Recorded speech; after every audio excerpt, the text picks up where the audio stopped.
At the very, very end of the epic Mahabharata war, right after everyone thought the fighting was done and the winners were decided, one final, absolutely horrific act took place. This is a story of grief, but a grief that twisted into something monstrous, a sin so profound that its punishment was designed to be something far worse than death itself. This is the story of Ashwatthama's curse. We're going to step right into that dark moment. We're going to explore what happens when sorrow is allowed to fester without any sense of dharma or righteousness. You see, this isn't just a story about another battle. It's about the terrifying consequences of unchecked rage and a thirst for vengeance that spirals into a crime that can never be forgiven. All right, so picture this. It's the 18th night of the war. For all intents and purposes, it's over. The Pandavas have won. But out there, on that battlefield, Ashwatthama stands over the headless body of his father, the great warrior and teacher, Dronacharya. His grief is just absolute, but it's mixed with this burning, white-hot sense of injustice. See, here's the thing. His father wasn't killed in a fair fight. Not even close. Dronacharya had laid down his weapons, tricked by a lie that his son Ashwatthama had been killed. And in that state of grief, totally disarmed, he was beheaded. For a warrior, this was the ultimate violation of the code of honor, a killing steeped in what's known as adharma. And this is the moment everything changes. Ashwatthama makes a vow. All that pain, it solidifies into this dark, terrible purpose. He's not going to seek revenge on the battlefield. No, he's going to attack his enemies when they are at their most vulnerable. He's going to turn their moment of victory and rest into an absolute nightmare. He decides to kill their sleep. But what made Ashwatthama's vows so unbelievably terrifying wasn't just his rage, it was his power. You see, he was born with a divine gift that made him almost invincible.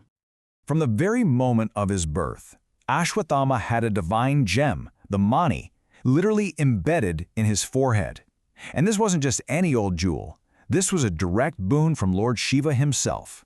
It was a mark of incredible divine power and protection. So what could this gem do? Well, for starters, it made him invincible. It shielded him from gods, demons, and men. It protected him from worldly things like hunger, thirst, and exhaustion. But, and this is a huge but, it came with a critical catch. As long as he wore it, he could not die. His greatest strength was also this terrible curse, just waiting to be activated. So, fueled by that all-consuming grief and protected by his divine gem, Ashwatthama, along with two other survivors, creeps into the victorious Pandava camp. The war was over, the soldiers were sleeping, celebrating their victory. They had absolutely no idea that the real horror was just about to begin. And his attack was chillingly methodical, utterly brutal. He didn't just rush in blindly. He moved with a cold, calculated purpose, first silencing the gatekeepers to make sure his entry was a complete and total surprise. His first target was personal. He went straight to the tent of Drishtadimna, the very man who had beheaded his father. Ashwatthama killed him in his sleep, a swift, silent act of retribution. One part of his vow was now complete. But this is where his revenge just spirals out of control. In the darkness, he finds 5 sleeping figures. Believing them to be the 5 Pandava brothers themselves, he murders every single one of them. But it was a catastrophic error. They weren't the Pandavas. They were their 5 young sons. 5. In one horrific act of mistaken identity, an entire generation was just wiped out. The future of the dynasty, gone. Draupadi, the queen, lost all 5 of her children in a single night, murdered while they were sleeping peacefully. And from there, his mission of revenge just descended into a sheer massacre. After murdering the princes, Ashwatthama set the entire camp on fire, killing thousands of sleeping warriors, but also women and children. This wasn't about justice for his father anymore. This was about total, blind annihilation. When dawn broke and the Pandavas discovered the absolute carnage, their grief and rage were immense. Led by Arjuna and his divine guide Krishna, they hunted Ashwatthama down. And when he was cornered and desperate, Ashwatthama did the unthinkable. He unleashed a celestial weapon of mass destruction. So what happened next really shows you the critical difference between these two warriors. Arjuna launched his own Brahmastra to counter Ashwatthama's. But here's the key. While Arjuna, on Krishna's command, had the wisdom and the skill to recall his weapon, Ashwatthama didn't. He had unleashed a power that he simply could not control. Panicked, Ashwatthama committed his final and most heinous sin. Unable to take back the Brahmastra, he redirected its unstoppable cosmic power towards the only remaining heir of the entire Pandava lineage, the unborn child in the womb of Uttara, Arjuna's daughter-in-law.